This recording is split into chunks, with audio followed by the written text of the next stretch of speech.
So based on the depth of the neutral axis and depth of the flange, there are three cases. So we will discuss the first case, that is case 1, XU less than DF. That is, here the neutral axis lies within the flange. So consider a flanged T-beam having effective width BF and area of steel AST and effective depth as small d. So if I am drawing that, this is having an effective width BF, this is area of steel AST, depth of the flange DF, effective depth small d. Now the first case is when XU less than DF, that is if I am drawing the stress distribution diagram, the tensile force, that is 0.7 Fy AST, and the compressive force C, that is 0.36 FCK BXU. You'll get the value of XU as, this is the value of XU. Here you can see this XU is less than DF. So this is acting at a distance of 0.42 XU. So I can say the beam is as good as a rectangular beam of width BF and effective depth D, when the depth of the neutral axis is within the flange. So I can say the total compressive force C is equal to 0.36 FCK BXU and total tensile force T is equal to 0.87 Fy AST. So the total compressive force C is equal to 0.36 FCK BXU and total tensile force T is equal to 0.87 Fy AST. So at equilibrium I'll get XU is equal to 0.87 Fy AST divided by 0.36 FCK B. So you could see here this is same as that of a rectangular beam of width BF and effective depth D, and the area of steel is AST. Hence the moment of resistance is compressive force into lever arm or tensile force into lever arm. You can take the lever arm here as this distance, that is D minus 0.42 XU.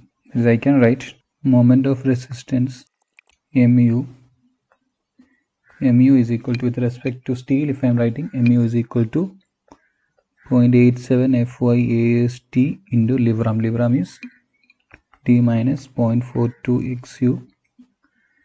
Or if I am writing moment of resistance with respect to concrete, I can write 0.36 FCK BF. Here the width of the beam is BF, so take care of that, that is BF into XU into D minus 0.42 XU. So kindly note this is also BF, okay? This compressive force, this is BF. So I hope this is okay for you. That is when the depth of the neutral axis is less than, DF, moment of resistance mu is equal to 0.87 Fy AST into D minus 0.42 XU or 0.36 FCK BF into XU into D minus 0.42 XU. So the next case is when the depth of the neutral axis is greater than depth of the flange. That is case number 2. Case 2, neutral axis lies outside the depth of the flange. In that there are two cases. First one is 3/7 XU greater than DF and 3/7 XU less than DF. So we will see this in detail.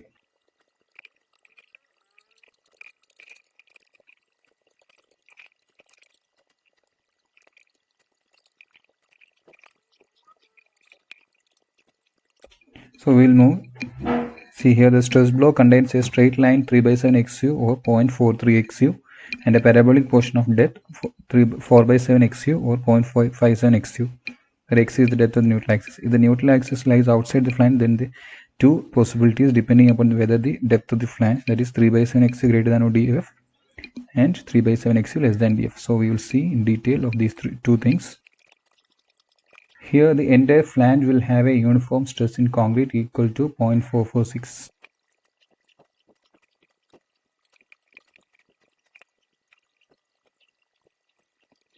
So when I draw the variation of stress,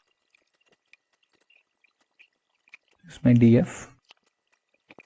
So my 3 by 7 xu is this one, 3 by 7 xu, and this is 4 by 7, and this is 4 by 7 xu, and this is the depth of the neutral axis xu. Depth of the neutral axis xu, that is, I can say xu, the subcase 2, case 2 xu greater than df in that 3 by 7 xu, that is this straight portion, that is this straight portion is 3 by 7 xu is greater than or equal to df. So in this case, the thing you need to note is this: first, you need to, for the analysis, you need to consider bf. You have to the specific equation in order to find the value for your effective width. Now I am going to divide this into two areas. That is, first I will divide in such a way that this whole portion I will divide into two portions. So this portion consists of this 0.446 FCK, this rectangular part, and this parabolic part. But this DF portion consists of only what? The uniform portion, that is 0.446 FCK. That is, I can divide this entire flange will have a uniform stress in concrete is equal to 0.446, right? This is having uniform stress up to here, and the parabolic part, this portion is having the entire 0.36 FCK XU. So if I am dividing it into two portions, then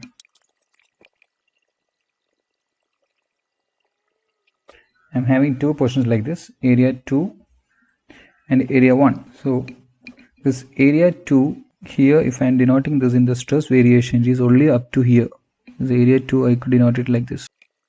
And area 1 is for the entire stress distribution. So the top area I'll denote it as, so this area stress I'll denote it as C1, and the top area stress I'll denote it as C2, and the tensile stress acting over here on the reinforcement I'll denote as T. So I can write the total compressive force is equal to here C1 plus C2. The C1 I could write it as, the C1 is the entire stress is being taken by this portion BW into XU. This BW into XU is taking the entire portion. So I can write C1 is equal to 0.36 FCK. Here B is what? BW. You imagine this as a rectangular beam. There is no only this portion rectangular beam. Then the compressive stress is C1. Then the value of compressive stress C1 is equal to what? 0.36 FCK BW, that is width of the web, into depth of the neutral axis, that is XU. Now C2, if I am taking C2 is only for this portion, that is BF minus BW and up to DF only, and the variation here is what? It is uniform. So I can write area of the stress block. Area of the stress block is what? 0.446 FCK into BF minus BW. It is acting for a width of BF minus BW into the depth of the section, that is DF. That is, I can write CU is equal to, it is acting only for this much width, for a width of BF minus BW. That is, I can write area of the stress block, that is 0.446 FCK, 0.446 FCK into acting for BF minus BW into DF. That is the total compressive force. I could write it as this one. I could write it as 0.36 FCK BW XU plus 0.446 FCK into BF minus BW into DF. Isn't it? Now the total tensile force, I could write it as what? T is equal to 0.87 Fy AST. That is, at equilibrium, equating this total tension and total compression, you will get the value for this XU. That is, I could write at equilibrium C1 plus C2 is equal to T.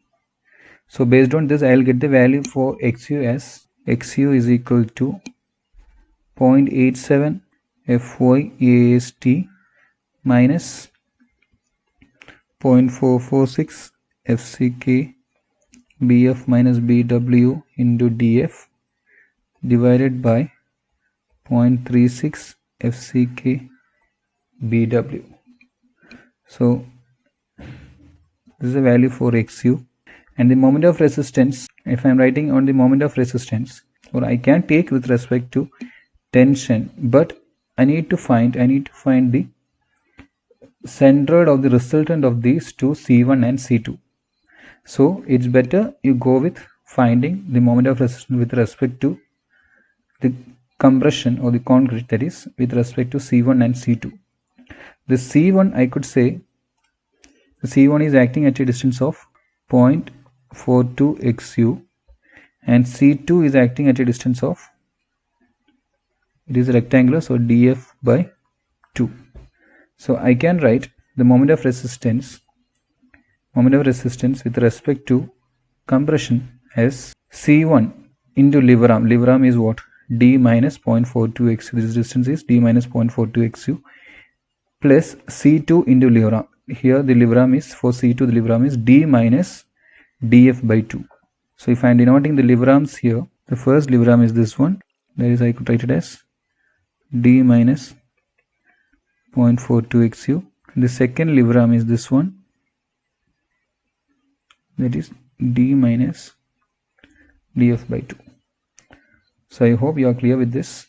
So when you write the equation for the moment of resistance, so if I am writing the equation for the moment of resistance, I could write, with respect to concrete or compression, I am writing mu is equal to C1 into lever arm, that is 0.36 FCK BW XU into lever arm, that is D minus 0.42 XU plus C2 into lever arm. C2 is what?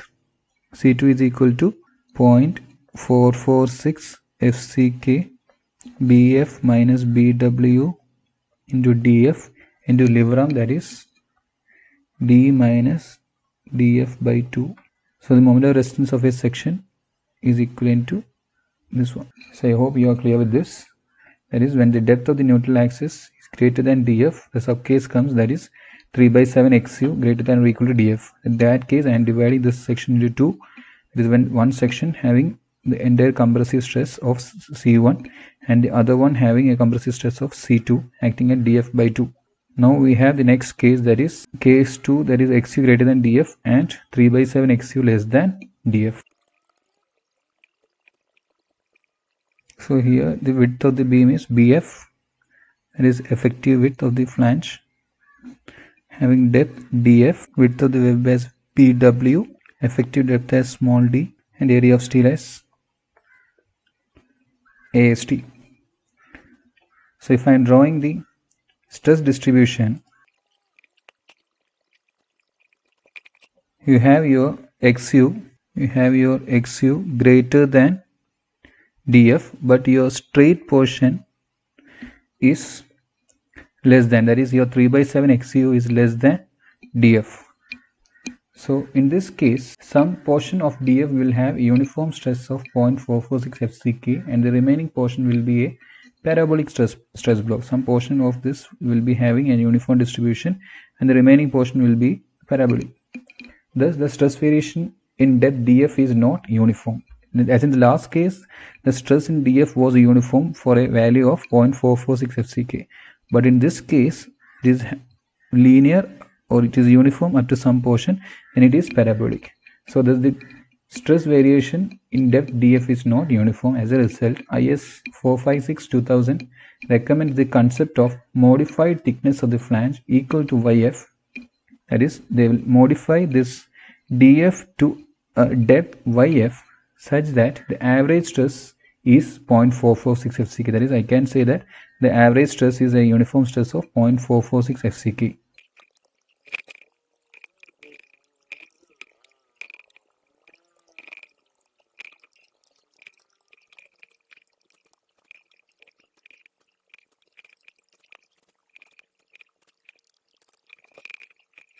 That is, the code recommends, since 3/7 XU is less than dF, some portion of dF will have uniform stress of 0.446 FCK. That is, some portion of dF will have uniform force of 0.446 FCK, and the remaining portion with a parabolic stress block.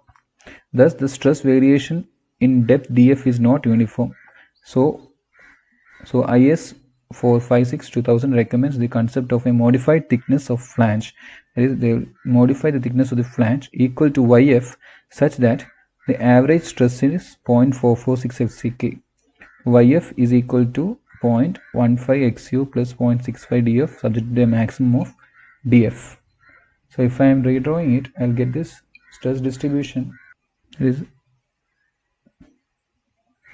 up to certain depth which is less than DF. I will assume it as what? It is uniformly varying. And the remaining portion I will assume what? As parabolic. So if I am considering this similar to the last one, I will be having two portions. That is, the neutral axis is somewhere here. So I will take the first portion, and the second portion I will be having like this.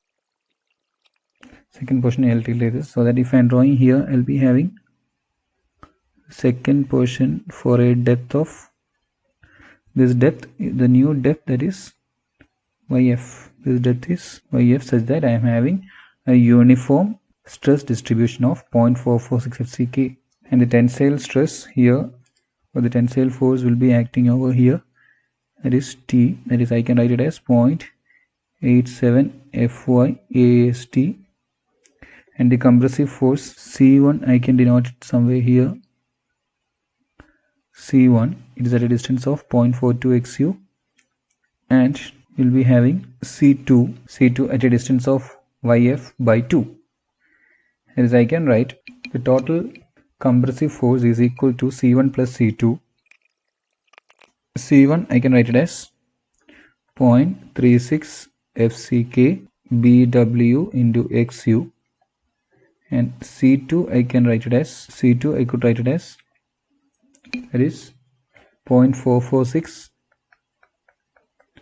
FCK BF minus BW into YF. That is, the only change is we have modified the width, depth of the flange as YF. So only the modification factor is YF. We need to substitute the value for YF here. So if I am writing total compressive force is equal to C1 plus C2, that is 0.36 FCK BW XU plus 0.446 FCK BF minus BW into YF. I could write it as YF. We have the equation for YF as what? 0.15 XU plus 0.65 DF. Now the total tensile force I could write it as T is equal to 0.87 Fy AST.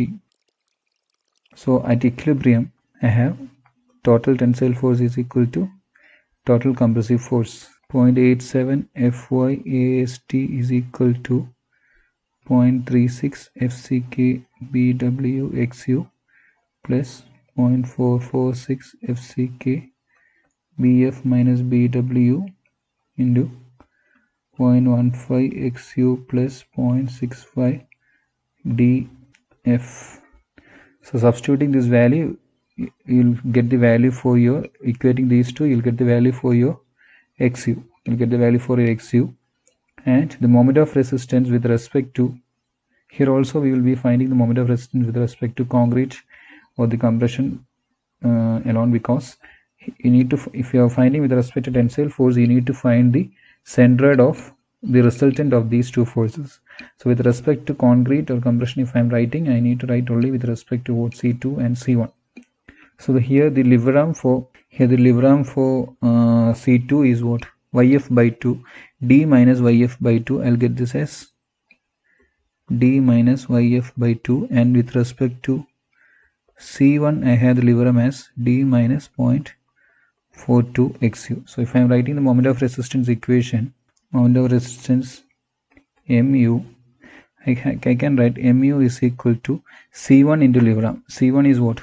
0.36 FCK BW XU into lever arm is D minus 0.42 XU plus C2. C2 is 0.446 FCK BF minus BW into 0.15 xu plus 0.65 df at a distance. The liberum is d minus yf by 2. So this is the equation for finding the moment of resistance when the depth of the neutral axis is outside the depth of the flange, as well as 3/7 xu is within the depth of the flange. So I hope you are clear with this. Now we will discuss on the numericals based on the type of problems.